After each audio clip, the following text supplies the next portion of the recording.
Hello, everyone. Thank you for coming back to the Rad Movement on YouTube. It is I, Robbie Rapola, as always. And today, I want to tell you the truth about me. So, the other day, someone was in the tattoo studio. And this is someone that I hold in very high regard and think very, very respectfully and loving towards. And what they said to me was meant with the most love and the most honesty. But it hit me in a way that I got in my feels about for a moment.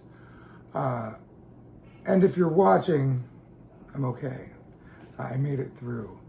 And it was my shit, not your shit, that made me feel some type of way. So this person said to me, I don't really know how to figure you out. I didn't know how to figure you out. Didn't know who you were, and I didn't know if I could trust it. I was like, okay, explain. And they said that, there's no way somebody could be this positive all the time. And to which I responded the same way I always respond. I'm not this fucking positive. I'm actually a big piece of shit. Inherently, I am a pretty negative person at times. And for years, I operated where I was at a table with people that would talk shit about others to prove my point, validate myself, and make myself feel better. I would constantly compare myself to others. And I was constantly just in a negative mindset towards myself and others. And all of that is what made me create this. The Rad Movement is for me as well as it is for others. But even before the Rad Movement, my positive mindset was so I could live a better life. I was tired of hating myself all the time. And I was tired of projecting that onto others. And so let me rewind a little bit. So this person, when they said, I couldn't figure you out, I didn't know who you were, I was like, okay, I get that, And then they said, also, maybe I was taking into consideration the opinions of people I shouldn't have been taken into consideration. And that, I think, was what got me the most. The fact that somebody I've looked up to and respected for so many years listened to small-minded bullshit about me. Because the truth about me is, yes, I have been racist in the past. I have been sexist in the past. I have been completely misunderstanding, misogynistic, disappointing for others, disappointing for myself. I've been abusive. I've been abused. I've been all these things that people say about me.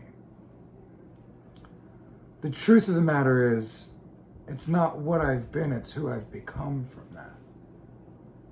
I used to have speech patterns that were not only not positive, but just super derogatory. And I didn't see anything wrong with it because I grew up with it for so long. And I just accepted who I was, expected others to accept me for who I was. And because I was always accepted to my face, I expected that, I can just continue living this way. Well, truth is, not always been a good person. The truth is, I can still find my way into being a bad person right now. In this moment, as we speak, I can be a bad person. I've made mistakes as early as today. As late as today and as early as I can't even remember, because I've never been perfect. I've strived for perfection. And part of what I tried to do with the Rad Movement was put on my best face forward. But I feel like I've tried also to let the viewer know I am not perfect.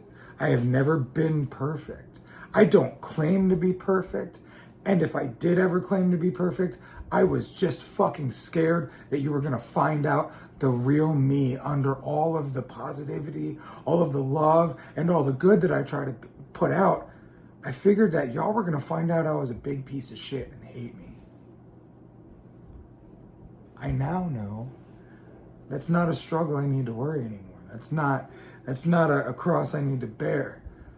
It's not a bag of bullshit I need to carry around, because truth is, what you think about me doesn't matter. And vice versa, what I think about you doesn't matter. Because I'm the only one that has to live with me at the end of the day, and you're the only one that has to live with you at the end of the day. So whatever your past may be, whatever piece of shit you may have been, and whatever you've evolved into because of that shit that was fertilizer, the shit you were that fertilized the new growth in your life, whatever that shit was, it only matters to those who make it the focus. And to be quite honest, if you're living a life that you can now be proud of, aside from your flaws, and even being proud of your flaws, then you're living the life you're meant to live. This life isn't about impressing others and making others feel like they're who we're doing it for. This life is about living your true best self. This life is about getting aligned with your purpose. This life is about taking care of yourself and those around you. And if you can do that and lay your head on your pillow at night, knowing you've given love, you've given support, you've been selfless when you need to be selfless, you've been selfish for the sake of being self-full when you need to be selfish for the sake of being self-full, if you've taken care of the ones around you, if you've taken care of your relationships, business, love, friendship, and otherwise, if you've taken care of your body by taking yourself to the gym or exercising regularly or eating a diet that fits your best, healthiest self. If you're just the best version of yourself, the stuff that goes around outside of you doesn't fucking matter. I remember when I was going through my amputation, there was an email that was anonymously sent out to 20 or more prominent tattoo companies that I work with and some that I don't even work with. But this whole email was a list of all the things I've been accused of in the past bunch of years. And it was titled, "Now You Know the Truth About Him," from the email address, "Now You Know the Truth About Him 2019. And it went as far as saying that my amputation was a farce and I wasn't actually getting my leg amputated. The irony in that is the day this email was sent out was the day that my leg was amputated. So if anything, I knew that that was bullshit just from that one statement. And then all the pain points it brought up about me being a bigot and an abusive husband and all these things that, like, I have been an abusive person. Tell me someone who hasn't. And I'm not proud of any of it. But I was never the quote-unquote abusive husband. I was a person that had abusive moments. Also, I was a person that was abused in many moments. So it's a very interesting dichotomy when you have to face lies about yourself that people are telling that once were truths, and trying to make those former truths become your present truth. That's when it turns into the lie. So I went through this big debacle in my own self about how do I defend myself from this. And the funniest thing was I had to figure out how to figure out life with no leg at this point. So I let this get figured out on its own, and a lot of these people that were reached out to and told what a piece of shit I am and how I was abusing the GoFundMe money and all this like silly, far-fetched, out of scope and completely taken out of context comments, the way they were responded to was the people that knew me and really knew my heart wrote emails back on my behalf, and I didn't ask them to. Not only providing information about what a good person I am, but providing information about like how sad they must be to try to be taking down someone who's already fallen down. And it was so brilliant and so beautiful. And I'm so thankful for these times in my life when people tried to take me down and people tried to take me out and people tried to hurt me more than I've already hurt myself or others by bringing up things that I've already punished myself for over and over and over again.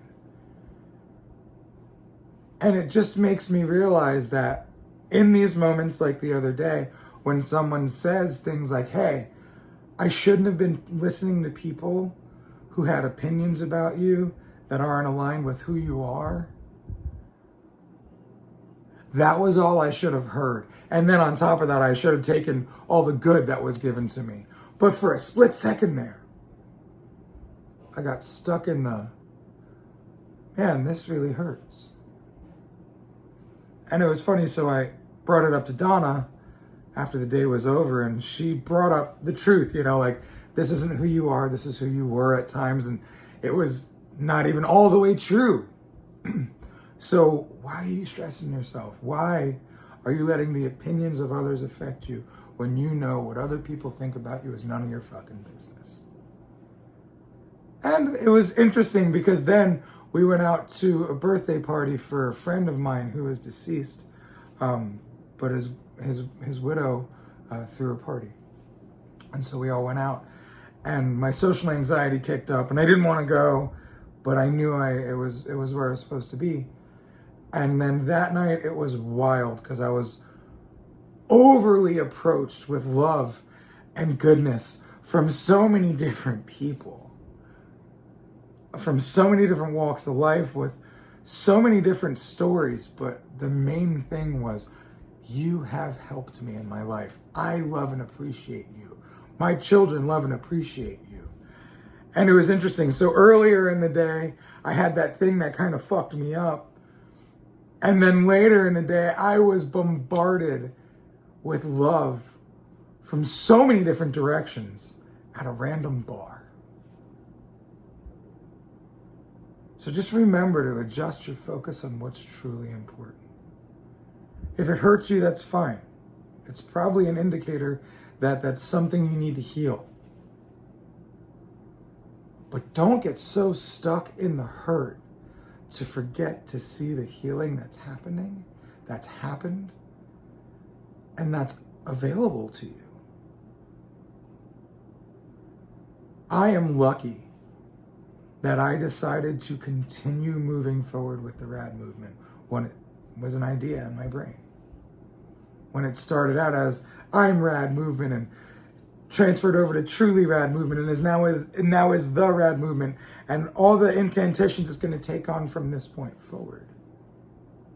But I'm so lucky that I decided to use this platform to not only help others, but hold myself accountable. And now I have so many people that let me know what I've done for them, when I've just been sitting here hoping that my message doesn't fall on deaf ears. So I'm lucky to have all of y'all, the ones I have met, the ones I haven't met, the ones I will meet, the ones I'll never meet. I'm lucky to have the feedback I get from you. And I'm lucky that I kept moving forward with this program, with this platform, with this idea that I couldn't even explain, that I was embarrassed to talk about for years, because I thought people were going to make fun of me for being a sissy who's in touch with my emotions, which has happened. But the beautiful thing is, what's happened more and way more is the people that say, you've saved my life, you've changed my life, you've helped me grow, you've helped me see things differently. Thanks for your perspective. I admire you, I appreciate you, you inspire me. To which I can answer with, thank you for saving my life. Thank you for giving me so many reasons to keep moving forward. Thank you for being my guiding light. Thank you for reminding me that my gift, or one of my gifts in this world, is to help this world become a better place. Quick little story about that. So on Instagram, my tag is @Robbie Rapole. And then in the portion of the bio, I made my name Let's Change the World.